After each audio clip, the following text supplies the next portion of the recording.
Progresser en communication est un outil malin, paru aux presses universitaires de Grenoble. Il a été coécrit par Marie-Laure Attal-Fougier, Michel Rocca et Georges Sébastien. Alors Georges Sébastien, j'assure des sessions de formation en ligne à l'Institut d'études sociales, qui est une composante de l'Université Pierre Mendès France. C'est un organisme qui est habilité par le ministère du Travail pour faire de la formation des salariés qui sont notamment représentants du personnel.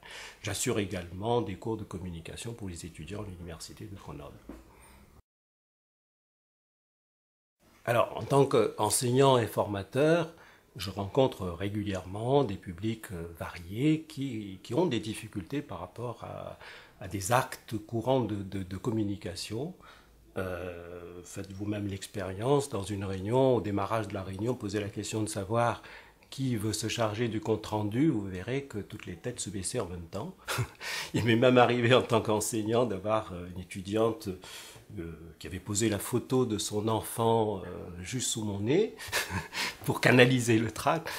Je crois que ça dénote un malaise par rapport à la communication et aux actes courants de la communication. Et l'ambition de cet ouvrage, c'est pas de former des spécialistes, des professionnels de la communication, mais plutôt de donner une aide pour un large public. Cet ouvrage est structuré en 3 grandes parties. La première partie concerne les principes généraux de communication. En gros, c'est ce qu'il faut savoir comme principe de base pour bien communiquer. La deuxième partie concerne plus spécifiquement la communication écrite. On trouvera des conseils pour améliorer nos différentes formes d'écrit, que ce soit la lettre, que ce soit le compte-rendu ou le tract, par exemple.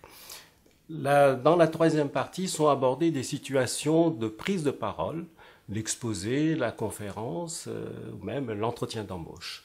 On y trouvera également des conseils pour peut-être mieux comprendre et mieux gérer notre trac. L'intérêt de cet ouvrage, c'est qu'outre les conseils, on y trouvera des exercices avec corrigés, bien sûr. Au total, je crois que l'ambition de cet ouvrage, c'est véritablement d'apporter une aide pour que chacun puisse mieux communiquer.